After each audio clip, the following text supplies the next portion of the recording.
Olá, seja bem-vindo ao nosso estudo de hoje. Em nosso último encontro, nós aprendemos que, a despeito de todas as perseguições enfrentadas pelos cristãos, eles protegeram a verdade e permaneceram fiéis às doutrinas apostólicas. Ainda que milhares fossem aprisionados e mortos, outros surgiram para ocupar os seus lugares. Tertuliano, um escritor cristão do segundo século, chegou a afirmar: o sangue dos mártires é semente para a igreja. Entretanto, uma grande mudança teria lugar com a conversão nominal de Constantino no ano 312 e a oficialização do cristianismo como religião oficial do império. Os cristãos começaram a ceder e heresias e práticas pagãs lentamente começaram a se infiltrar dentro da igreja.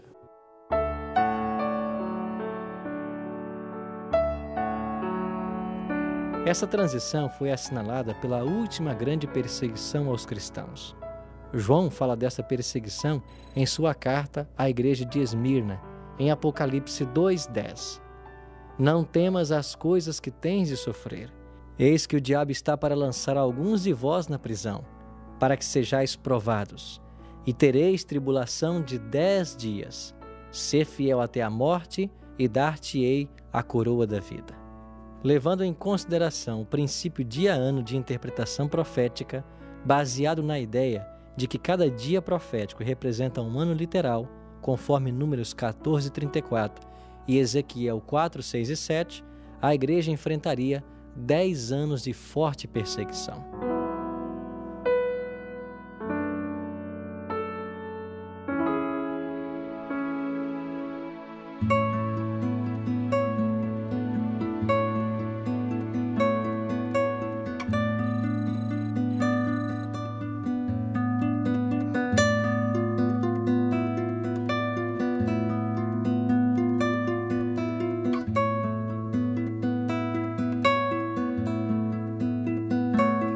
Este período, na história, se cumpriu dos anos 303 a 313.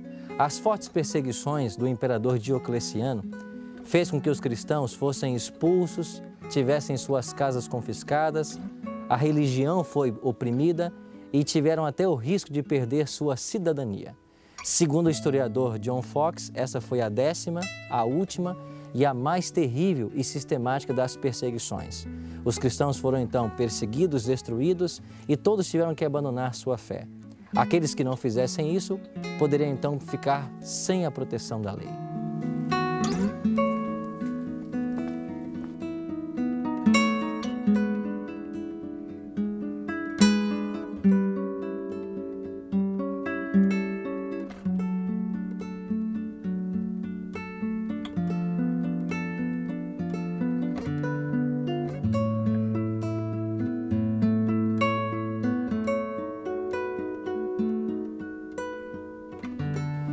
Neste período de 10 anos, os cristãos eram encerrados nos templos e depois ateavam-lhes fogo, com todos os membros no seu interior.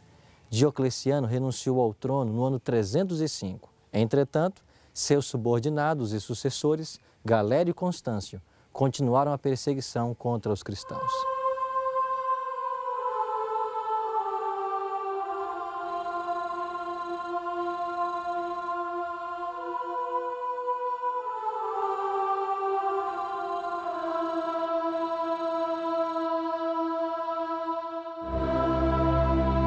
Esta perseguição durou até o ano 313, quando Constantino, o primeiro imperador cristão, fez cessar todos os propósitos de destruir a igreja, assinando o Edito de Tolerância de Milão.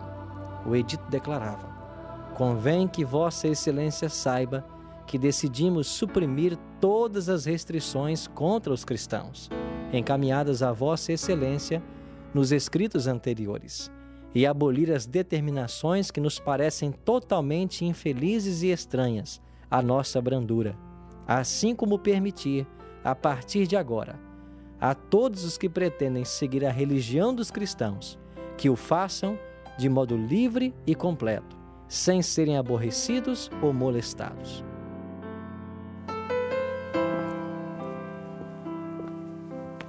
Este edito declara que o Império Romano seria neutro em relação ao credo religioso. acabando oficialmente com toda a perseguição, especialmente do cristianismo.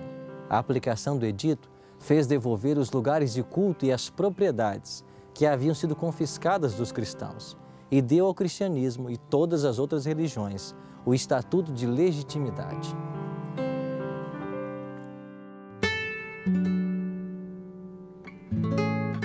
Satanás estava mudando de estratégia.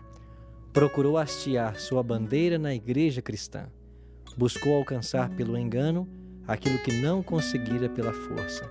Cessou a perseguição e, em seu lugar, foi posta a perigosa sedução da prosperidade e honra mundana.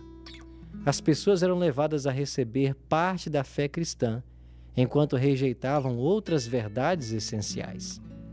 Houve uma união do paganismo com o cristianismo. Os pagãos faziam concessões de sua parte e esperavam que os cristãos fizessem o mesmo. Sob a capa de pretenso cristianismo, Satanás estava se insinuando na igreja a fim de corromper-lhe a fé e desviar a mente da verdade da palavra de Deus.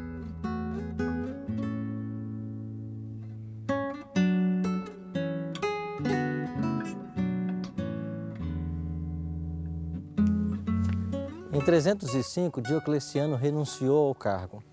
Quando ele renuncia, nós temos 4 aspirantes ao poder, sendo Maxêncio e Constantino os 2 principais.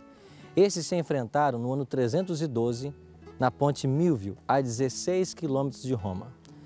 Constantino declarou que, antes dessa batalha, ele havia visto um sinal no céu, uma cruz luminosa, escrito In hoc signus vinces, ou seja, com este sinal vencerás. Constantino venceu Maxêncio, que morreu afogado ali, no rio Tibre. Em 330, ele transfere a sede do seu poder para Constantinopla e, mais tarde, adota essa cruz como símbolo do seu exército.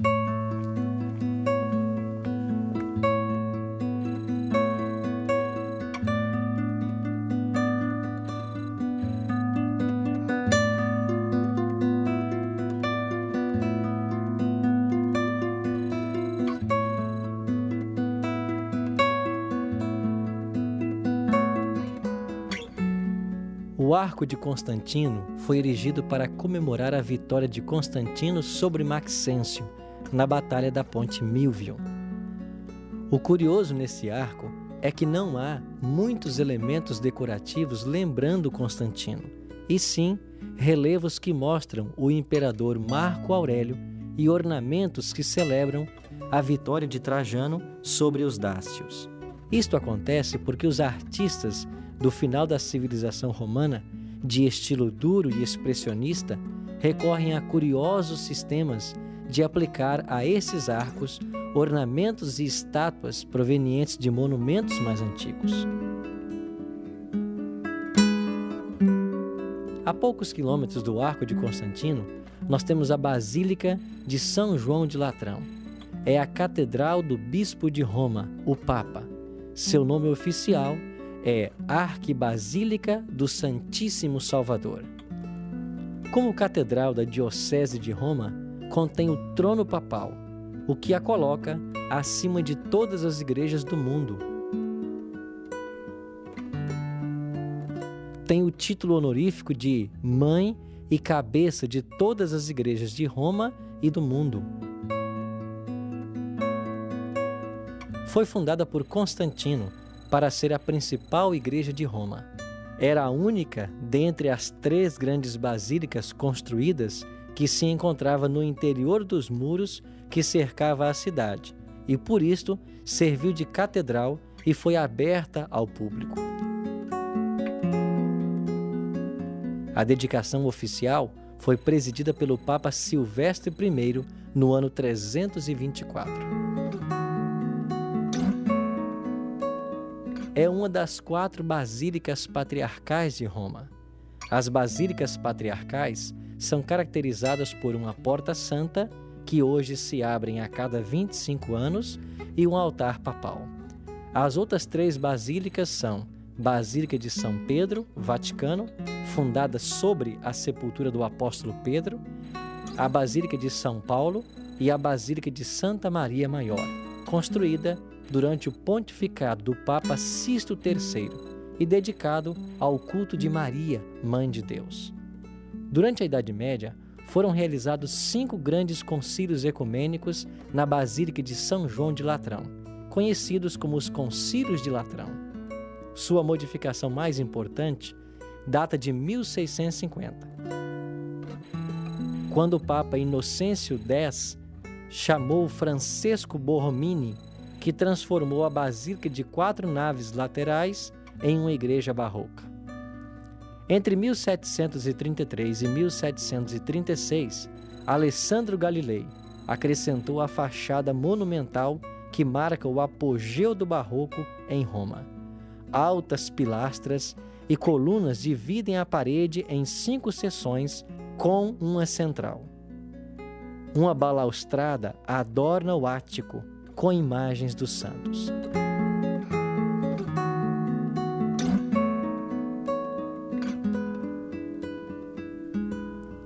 Até 1309, ao lado da Basílica, se situava a residência do Papa, cujo resquício ainda é visível na Capela Sancta Sanctorum e na Scala Santa. Todos os papas foram nela entronizados até o século XIX. O imperador Constantino adornou a basílica com ouro, prata e mosaicos. Entre os pilares foram colocados enormes estátuas dos apóstolos. Um dos trabalhos mais importantes é o altar papal, no qual apenas o Papa pode celebrar a Eucaristia. Na parte superior, vêem-se bustos de São Pedro e São Paulo, de prata dourada, os quais, na Idade Média, se acreditavam conterem as próprias cabeças dos apóstolos.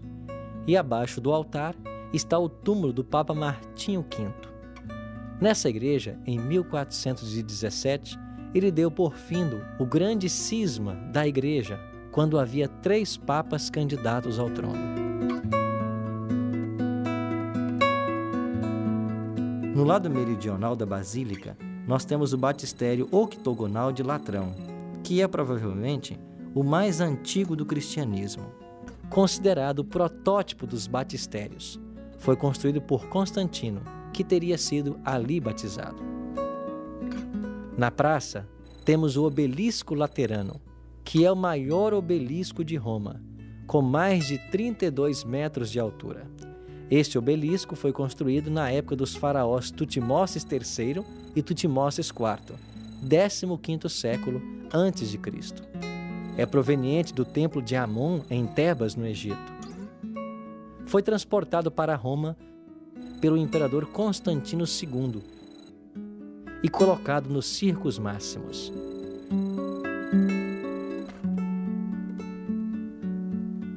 Refundido em 3 partes em 1587, com o obelisco flamíneo, foi erigido novamente em sua atual posição em 1558, sob a supervisão do arquiteto Domenico Fontana, por solicitação do Papa Sisto V. Nele, lemos a inscrição: Constantino pela cruz vitoriosa, foi aqui batizado por Silvestre.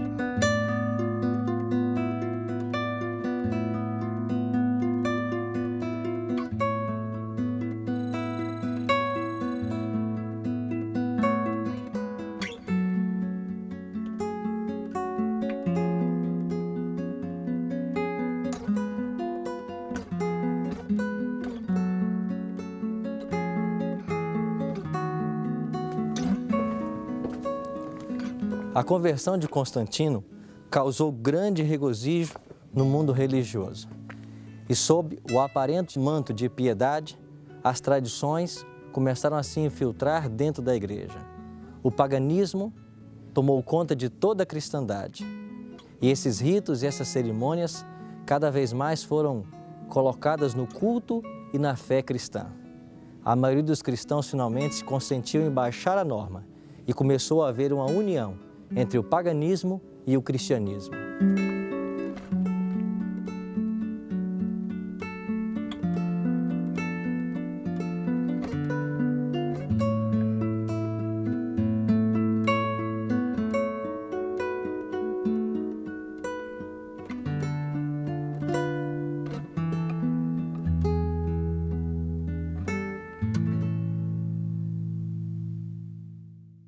Uma clara evidência da autoridade exercida pelos papas durante os 1260 anos de supremacia papal foi demonstrada no trato do Papa Gregório VII com o imperador alemão Henrique IV. Pastor, conte-nos essa história. Estamos aqui no castelo de Canossa, no norte da Itália. Esse castelo foi construído por Otto Adalberto, iniciando a construção no ano de 940, e a construção demorou 10 anos. A localização geográfica é muito estratégica.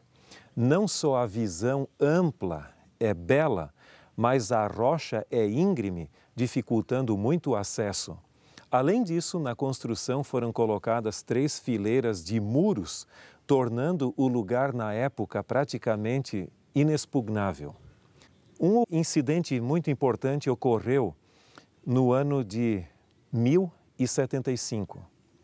Gregório VII era papa e ele promulgou uma bula declarando-se o chefe supremo, o líder absoluto no sentido espiritual e também político de todo o cristianismo. Porém, Henrique IV, o imperador alemão, não aceitou de bom grado essa submissão temporal ao bispo de Roma. Além do mais, Henrique IV acusou o próprio Papa de um envolvimento sexual, ou seja, adultério, com a condessa Matilde, que morava nesse castelo aqui. Em resposta, o Papa simplesmente pegou e o excomungou, e, além do mais, praticamente destronou, portanto, sua estabilidade política estava em jogo. O Papa Gregório VII era muito amigo da condessa Matilda, que morava aqui no castelo de Canossa, e decidiu passar até mesmo o inverno de 1076 a 1077 aqui nesse lugar.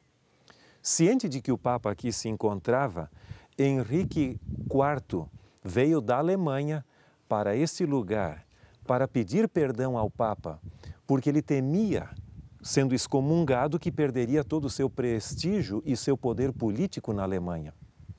Quando ele aqui chegou, com pés descalços, vestido como um penitente humilde, com pouca roupa, o Papa não o recebeu imediatamente. Ele ficou fora do castelo por 3 dias, em pleno mês de janeiro de 1077, no rigor do inverno, sob a neve ali, até que finalmente, no dia 28 daquele mês, o Papa o recebeu. E assim ele conseguiu o perdão que ele tanto almejava. Mas esse incidente é uma demonstração de poder, onde o bispo de Roma se demonstra chefe supremo da Igreja, não só no sentido espiritual, mas até mesmo político, exigindo dos soberanos das demais nações plena submissão.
Pastor, por que o cristianismo se afastou das verdades da palavra de Deus? O cristianismo pós-apostólico sofreu o mesmo processo que nós já mencionamos em algumas ocasiões, que é, depois da morte dos pioneiros e daqueles que conheceram os pioneiros, normalmente o movimento religioso acaba sendo reabsorvido pela cultura que originalmente tensionava reformar. E foi exatamente isso que aconteceu com o cristianismo, em geral. Enquanto os cristãos estavam mais concentrados em Jerusalém e na Palestina, o cristianismo tendia a ser mais conservador e leal aos princípios da palavra de Deus. Mas no momento em que o cristianismo saiu para o mundo helênico e depois para o mundo pagão em si, ele não conseguiu suportar a tentação paganizadora do Império Romano. E muitos dos elementos da religião pagã acabaram sendo incorporados, melhor dito, e absorvidos pelo próprio cristianismo. E como foi o fortalecimento ao longo da história da Igreja Romana? Haviam vários bispos e eles tinham basicamente a mesma influência entre si, mas mais e mais o bispo de Roma chegou à conclusão de que ele era superior aos demais bispos da sua época. O que contribuiu para isso foi, por exemplo, a conversão de Constantino em 312, quando o imperador romano se tornou cristão. Isso fortaleceu bastante a igreja cristã. Um outro fator interessante foi, no caso, a transferência da capital imperial de Roma para Constantinopla, em 330. Com isso, o bispo de Roma ocupou o espaço que até então era normalmente exercido pelos próprios imperadores. E ele ficou sozinho aqui em Roma para exercer essa liderança e ocupar esse espaço que fora deixado pela transferência do imperador Constantino de Roma para Constantinopla. Além disso, você vai ver que um dos maiores teólogos católicos, considerado Santo Agostinho, ele escreveu entre 413 e 426 a sua famosa obra intitulada A Cidade de Deus. E aquilo era uma proposta de uma teocracia cristã, logicamente liderada por Roma. Carlos Magno, o imperador, procurou colocar na prática os princípios expressados na obra de Agostinho. Outros fatores contribuíram, como, por exemplo, a conversão de Clovis, dos francos, que deu força e apoio à Igreja de Roma da perspectiva ocidental. Posteriormente, Justiniano contribuiu também significativamente do lado oriental do Império Romano para dar força à Igreja de Roma. Agora, essa perseguição e este domínio duraria por quanto tempo, segundo a profecia bíblica? De acordo com o livro de Daniel e também do Apocalipse, isso duraria por 1260 anos. Ou seja, você tem vários períodos, você tem a expressão tempo, tempos e metade de um tempo, mencionada em Daniel capítulo 7, verso 25 e repetida no capítulo 12 também. No Apocalipse é usada a mesma expressão, bem como 42 meses e 1260 dias. Elas são sinônimas e representam esse período, que historicamente tem sido datada de 538 até 1798, quando o general Berthier veio, aprisionou o Papa e o levou a cativeiro. Isso foi interpretado por muitos como um cumprimento da profecia bíblica, como o vigário, filho de Deus, podia ser aprisionado por um exército e levado para outro lugar. Muitos criam que isso tinha um significado bíblico e chegou-se à conclusão que dali para frente naquela data começou o tempo do fim que se estenderia até a volta de Cristo. Pastor, que lições podemos tirar da experiência desse poder e do fato como a palavra de Deus foi esquecida, as verdades lançadas por terra? Isso ensina para nós hoje adventistas e para os cristãos modernos alguma lição? Eu creio que Deus sempre tem o seu tempo. Muitas vezes parece que as coisas prevalecem numa direção, mas o Deus que controla a história tem o seu tempo apropriado, no qual a verdade é restaurada a despeito de todas as dificuldades e problemas que ocorrem. E um ponto importante é, nem sempre a maioria tem a verdade. Pelo contrário, normalmente o poder da tradição é muito mais forte ou seja, o peso da inércia da tradição é muito maior do que a gente imagina. E muitas vezes o processo de restauração da verdade é tão insignificante, tão singelo, tão modesto. Mas eu creio que, a despeito de toda a suntuosidade que possa haver em relação com a tradição cristã, nós precisamos, como Lutero e outros reformadores, nos apegar aos ensinamentos da Palavra de Deus, literalmente, exceto quando é claro o simbolismo, e viver por eles a despeito das consequências.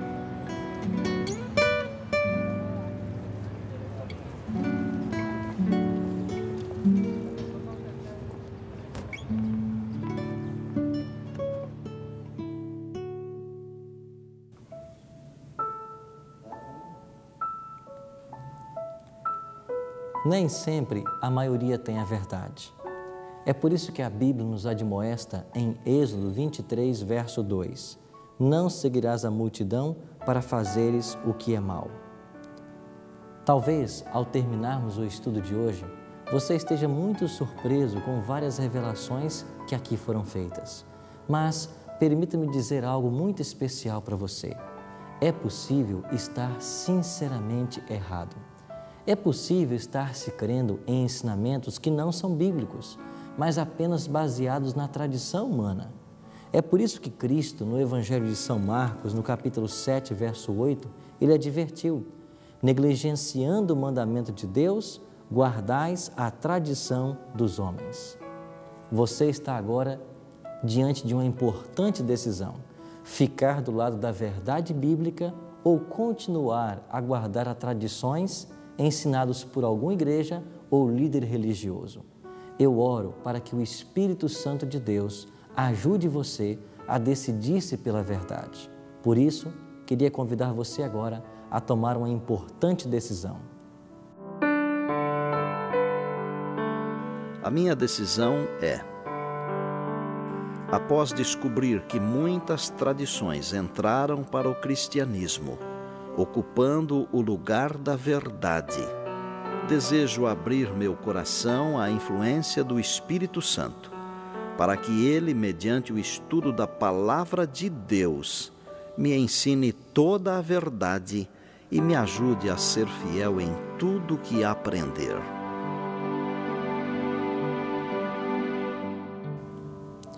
Se esse é o seu desejo, ore comigo agora. Bondoso Deus e Pai, ajuda-nos a termos sabedoria para buscar o conhecimento da Tua Palavra, que nós não nos prendamos às tradições e ensinamentos humanos, mas que o Teu Espírito nos ensine as verdades da Tua Palavra e que nós recebamos a graça dos altos céus